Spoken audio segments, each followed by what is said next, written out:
झारखंड श्रमिक कल्याण समिति द्वारा पर्यावरण संबंधित जागरूकता को लेकर निरसा के सासनबेड़िया मोड़ से श्यामपुर बी कोइलवरी तक पदयात्रा का आयोजन किया गया।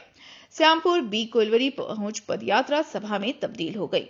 सभा को संबोधित करते हुए समाजसेवी युवा नेता मधुरेंद्र गोस्वामी ने कहा कि मैथन पावर लिमिटेड एवं ईसीएल प्रबंधन की गलत नीतियों के कारण क्षेत्र में प्रदूषण लगातार बढ़ता जा रहा है। मैथन पावर लिमिटेड से निकलने वाले फ्लाई ऐश का डंपिंग मड़वा के बंद खादान सहित निरसा के विभिन्न स्थलों पर लंबे समय से की जा रही है, परंतु प्रदूषण नियंत्रण परिषद द्वारा जारी मापदंडों का पालन नहीं किया जा रहा है। न ही छाई के ऊपर पर्याप्त मात्रा में मिट्टी की भराई की गई है, न ही वृक्षारोपण किया गया है। उन्होंने कहा कि मैथन पावर लिमिटेड से निकलने वाली छाई से जंगल, जल, जमीन तीनों प्रदूषित हो रही है। उन्होंने ग्रामीणों के बीच में जागरूकता लाने एवं ट्रस्ट के इस प्रयास की काफी सराहना की। मौके पर ट्रस्ट के सचिव इम्तियाज खान ने ईसीएल प्रबंधन द्वारा आउटसोर्सिंग कंपनियों द्वारा फैलाए जा रहे प्रदूषण की चर्चा की। वहीं अनुपम रवानी ने महिलाओं को आगे आकर जल, जंगल, जमीन की रक्षा का संकल्प कराया। श्रमिक कल्याण समिति जो हमारा है, इस क्षेत्र के चर्चित मजदूर नेता रहे स्वर्गीय राम छबीला ओझा जी के स्मृति में इस समिति का गठन किया गया, ट्रस्ट का गठन किया गया है। और इस ट्रस्ट का कार्य जो है, इस क्षेत्र के मजदूरों का सर्वांगीण विकास कैसे हो और साथ ही साथ में एक गंभीर विषय को लेकर के हमारा ट्रस्ट काम कर रहा है, वो है इस क्षेत्र में पर्यावरण जागरूकता।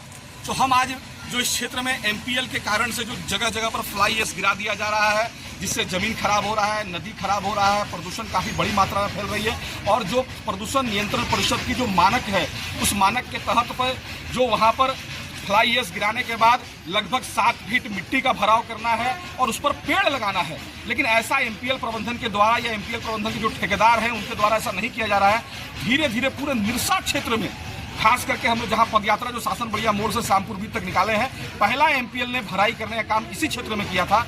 और आप जाकर देख सकते हैं कि ना उन्होंने पेड़ लगाने का काम किया, थोड़ा सा हम लोग पैर से मारते हैं तो छाई सामने आ जाता है और कभी भी छाई आकर के गिरा के चला जाता है। इसलिए आज हम लोग इस जन जागरण के माध्यम से जनता जाने कि हम जिन बातों को बताने जा रहे हैं, ये रिसर्च में आया है कि जो एमपीएल से निकलने वाली छाई है उससे कैंसर जैसी गंभीर बीमारी होती है। ये नदी के किनारे भी गिराते रहे, जिससे पानी हमारा दूषित हो जा रहा है, जमीन दूषित हो। तो हमने आज पद यात्रा के माध्यम से हम लोगों ने निमंत्रण दिया और बड़ी संख्या में यहाँ इस क्षेत्र के लोग, माताएं बहनें भी सम्मिलित हुई हैं और हम लोगों ने लोगों को जागरूकता करने का काम किया कि आप आइए और देखिए इन विषयों को। और धीरे धीरे जब जन जागरण होगा तो फिर इसके बाद एमपीएल और ईसीएल प्रबंधन के विरोध में आंदोलन की भी रूपरेखा तैयार होगी। धन्यवाद।